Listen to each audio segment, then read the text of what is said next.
main character Cece Lai returns to her home in an upscale neighborhood. Her life appears perfect. She has a successful career, a teenage son named Vigo, and a baby daughter, Vera. The family is supported by Angel, a Filipina au pair who helps with childcare and housework. Cecily's husband, Mike, is a high-powered lawyer who often works late. One of his major clients is Rasmus, their wealthy neighbor. Rasmus lives with his wife, Katerina, and their son, Oscar, who is also Vigo's classmate. Like Cecily's family, they also employ a Filipina au pair named Ruby. The two families are close. That evening, Oscar and Ruby stay for dinner at Cecily's house. Later, Katerina stops by and opens up about her marital struggles. Saying that time alone in Paris helped her reconnect with Rasmus, that night, Ruby quietly asks Cece Lai for help finding a new job. Cece Lai finds the request awkward and advises her to speak with Katerina and Rasmus first. The next morning, Ruby is missing.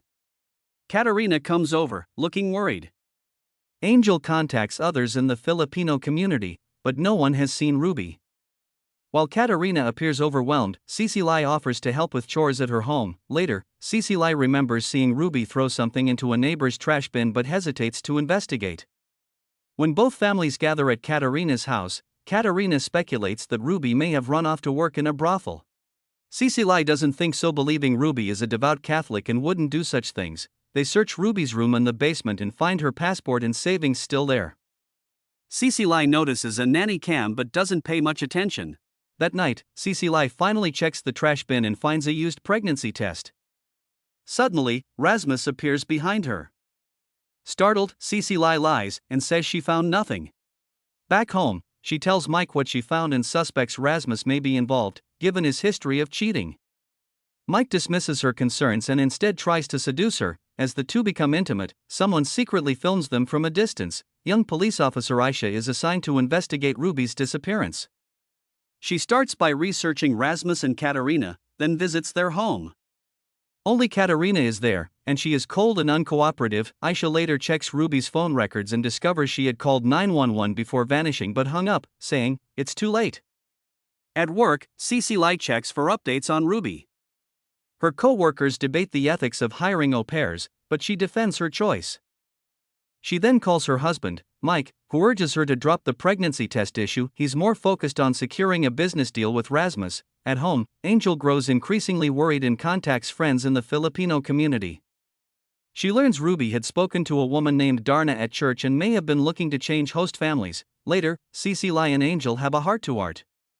Cece Lai admits she struggled with postpartum depression after Vigo was born and feels distant from him. Unlike Angel, who has a close bond with him, the next morning, Aisha reports that a neighbor had previously filed a domestic disturbance complaint against Rasmus and Katerina.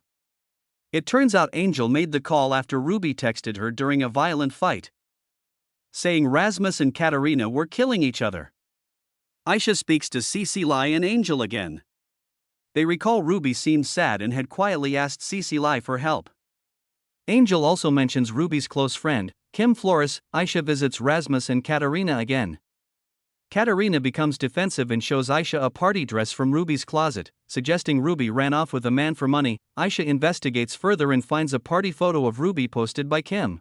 She visits Kim's house, sees a woman who resembles Ruby, and barges into the party, only to realize it isn't her. The guests are angry and accuse Aisha of abusing her power. Meanwhile, Angel receives a desperate call from her sister asking for money. She asks Cece Lai for a 2-month advance, but Cece Lai says they'll talk later as she's heading to a dinner party. Before she leaves, Oscar tells Cece Lai that Katerina said Ruby left because she was a whore. Cece Lai is shocked and tells him not to use that language. On the way to the party, Cece Lai tells Mike about Oscar's comment. Mike urges her to stay silent about the pregnancy test, especially with the police. At the party, Mike and Rasmus celebrate their business deal. Privately, Rasmus asks Cece Lai not to mention the test, saying it could hurt his company. Cece Lai is upset that Mike told him. Back at home, Vigo gives Angel money from his piggy bank on the condition that she doesn't leave. That night, Cece Lai dreams about Ruby and wakes to overhear Mike and Rasmus talking outside. Through the baby monitor, she hears Rasmus urging Mike to stop her from going to the police. Mike assures him Cece Lai won't act. Instead of confronting Mike, she goes for a run. At the station, Aisha is shaken. Her raid at Kim's house led to a woman being deported. She gets a call from Cece Lai and arranges a meeting. Cece Lai tells Aisha about the pregnancy test and her suspicion that Rasmus raped Ruby, who was a devout Catholic with a fiancé. She adds that Rasmus and Katerina have gone through many au pairs, none staying more than 2 months. Aisha confirms Ruby was searching for a new host family. Meanwhile, Angel visits Darna to ask for help sending money home. Darna reveals Ruby didn't want to stay with Rasmus and Katerina anymore, since Oscar had grown up. Aisha visits Ruby's church, but the priest refuses to disclose anything from confession. At school, Oscar and his friends run a group chat where they secretly post videos of women. They pressure Vigo to share one too. Later, Mike notices the emergency cash is gone. Cece Lai denies taking it, and Angel is ruled out. They question Vigo, who admits he gave the money to Angel so she wouldn't leave. Cece Lai confronts Angel and learns she has a child, something au pairs aren't allowed to have. Angel says she lied to be able to work and support her son. That evening, Rasmus and Katerina visit. Mike has already told them about Angel and the missing money. The couple make racist remarks, prompting Cece Lai to defend Angel. Rasmus then mentions Mike once called Ruby cute, creating tension. Outside, Vigo, pressured by friends, secretly records Angel bending over.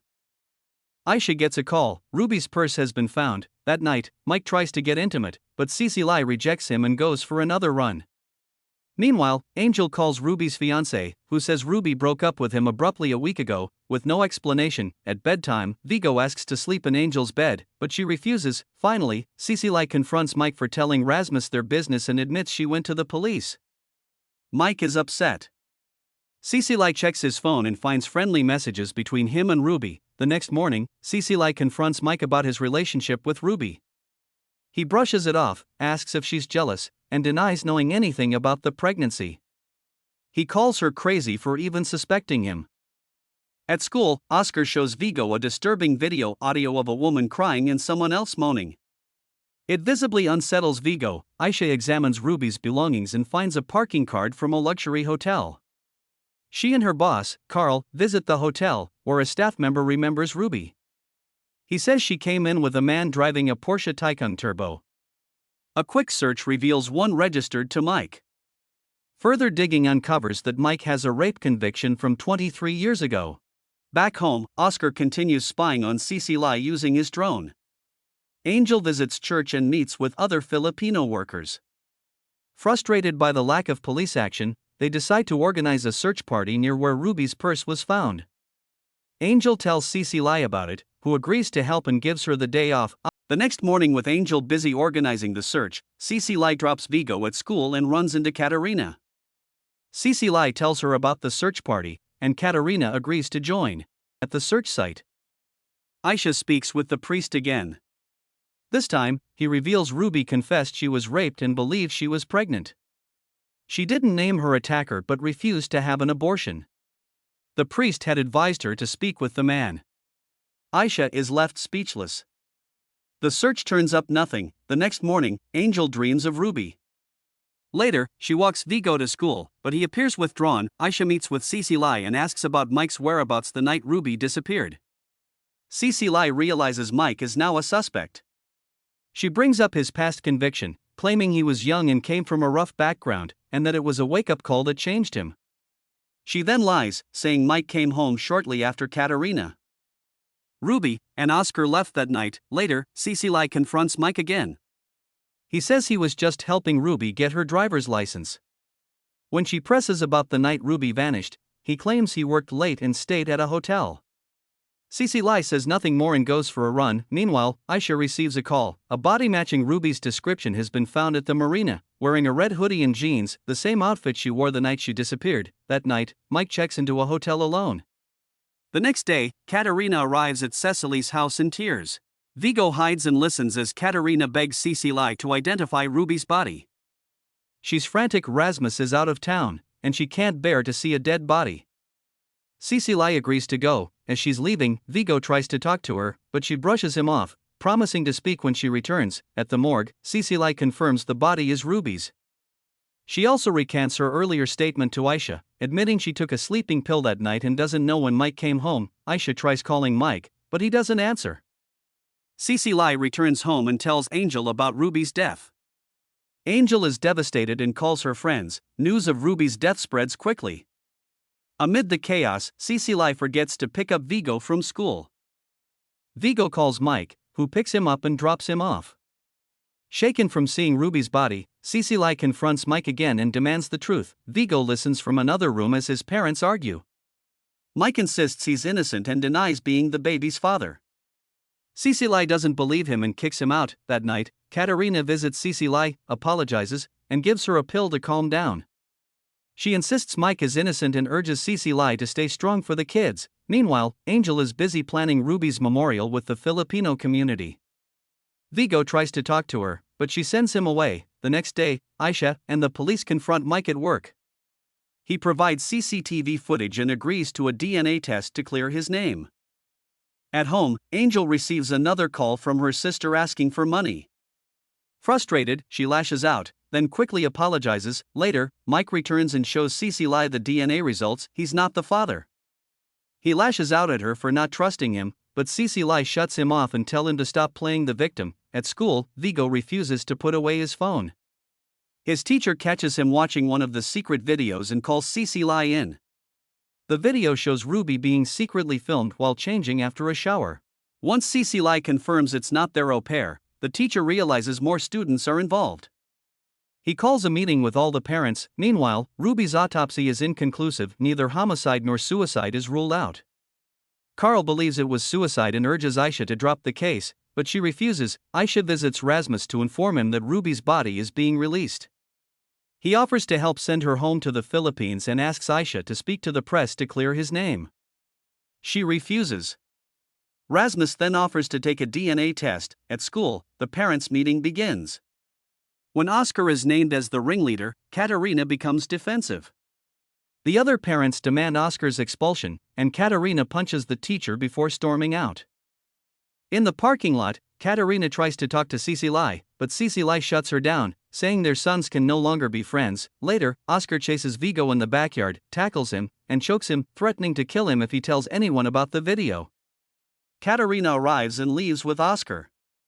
Cecily finds Vigo shaken and tries to comfort him. He mentions the threat in the video but won't describe it. That night, Cecily puts Vigo to bed and stays with him until he falls asleep. As she sits alone in the living room, someone throws a rock through the window. At home, Katerina removes the nanny cam from Ruby's room and checks the footage. Meanwhile, Cecily shows Aisha the broken window and tells her about the secret videos. Oscar's threats to Vigo, and the footage of Ruby. Aisha urges Cecily to file a report so they can get a warrant. Cecily agrees, but by the time police search the house, Katerina has already wiped everything. No evidence is found. Katerina realizes Cecily reported Oscar and confronts her, using Cecily's postpartum depression to belittle her. Cecily demands the truth from Vigo, who finally admits what was in the video. DNA results confirm Rasmus is the baby's grandfather. Oscar assaulted Ruby. Cecily tells Angel the truth and calls Mike to come home. Oscar then shows up, claiming Ruby had to obey him because she was paid. Cecily tells him it was abuse. Mike arrives and walks him home. Rasmus hires lawyers to bury the scandal. Mike, still representing him, refuses to drop the case.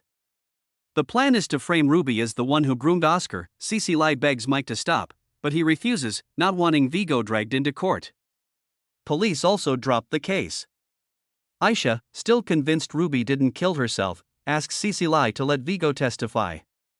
Cecily says no. At Ruby's memorial, the Filipino community chases Rasmus and Katerina away. Cecily fires Angel, saying she wants to protect Vigo during a sensitive time. Angel pleads but is accused of lying and taking money. She leaves, and Vigo is crushed. Rasmus and Katerina send Oscar to boarding school and invite Cecily's family to say goodbye. Mike convinces her to go without Vigo. Before she leaves, Aisha warns Cecily that people will do anything to protect secrets. Cecily hangs up. Outside Katerina's house, Cecily runs into Oscar, who says Katerina knew about the assault and fought with Ruby the night she disappeared. Cecily confronts Katerina, who coldly admits she protected her son. When Cecily asks how Ruby died, Katerina avoids the question and dares her to guess. The story ends with Cecily, shaken and silent, staring out at the sea, realizing the depth of the lies around her. Thank you for watching. Subscribe and like for more videos like this.